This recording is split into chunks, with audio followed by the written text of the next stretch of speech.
Hi friends, তোমরা সবাই কেমন আছো? দেখো আজকে কি রান্না করব। ইলিশ মাছ গুছিয়ে নিয়েছি।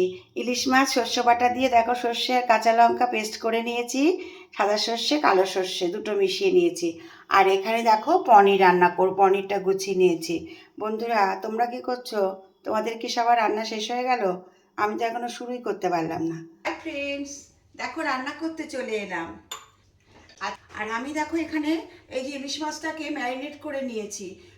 কালো সর্ষে, সাদা সর্ষে, কাঁচা লঙ্কা পেস্ট করেছি। তার সঙ্গে দিয়েছি পরিমাণ মতো হলুদ, স্বাদ মতো লবণ, আর কয়েকটা গোটা কাঁচা লঙ্কা, আর একটুখানি কাশ্মীরি মির্চ দিয়ে মাছটা ম্যারিনেট করে নিয়েছি। এবারে আমি মাছটাকে তেলের মধ্যে দিয়ে দিচ্ছি। দেখো দেখো মাছটাকে আমি এবার এটার সাথে তেলের সাথে একটুখানি ভাজা ভাজা করে নেবো, কারণ একে ইলিশ মাছ তারপর সর্ষে বাটা দুটো মিলিয়ে বেশি ভাজা যাবে না। সুতরাং আমি অল্প করে একটুখানি তেলে একটু ভেজে নেব, এপাশ ওপাশ করে। তারপর আমি এর মধ্যে পরিমাণ মতো জল দিয়ে দেবো। এটা মশলা রেখেছিলাম, মশলাটা ধুয়ে আমি জলটা দিলাম।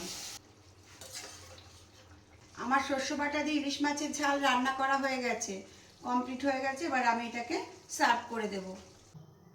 দেখো বন্ধুরা, ইলিশ মাছ সর্ষে বাটা দিয়ে ঝাল আমার কমপ্লিট হয়ে গেছে, আমি প্লেটে সার্ভ করে দিয়েছি।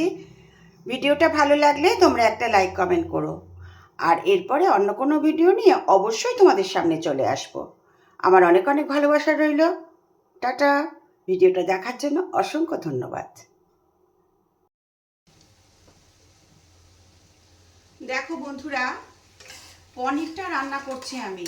দেখো পনিরটাকে আমি এখানে ভেজে রেখেছি, আর এর মধ্যে একদম নিরামিষ করে করছি এটা। জিরে, ধনে, আদা, টমেটো, গরম মশলা আর অল্প লঙ্কার গুঁড়ো, কাশ্মীরি মির্চ, এই দিয়ে আমি মশলাটাকে ভালো করে কষিয়ে নিয়েছি। দেখো আমার মশলা থেকে তেল ছেড়ে দিয়েছে। এবারে আমি এর মধ্যে দেখো এই পনিরটাকে, ভাজা পনিরটা, এটা নিরামিষ কিন্তু, এবারে আমি এর মধ্যে একটু জল দিয়ে দেবো। আমার দেখো পনিরটা রান্নাটা কমপ্লিট হয়ে গেছে। আমি এর মধ্যে একটু ঘি দিয়ে দিলাম, নিরামিষ করে করলাম তো সেই জন্য। আমার এই পনিরটাকে এবার আমি বাটিতে সার্ভ করে দেব। দেখো বন্ধুরা, পনিরটাকে রান্না করে আমি বাটিতে সার্ভ করে দিয়েছি। ভিডিওটা ভালো লাগলে একটা লাইক কমেন্ট করো, আর পরবর্তী অন্য কোনো ভিডিও নিয়ে অবশ্যই তোমাদের সামনে চলে আসবো। এতক্ষণ ভিডিওটা দেখার জন্য অসংখ্য অসংখ্য ধন্যবাদ। টাটা।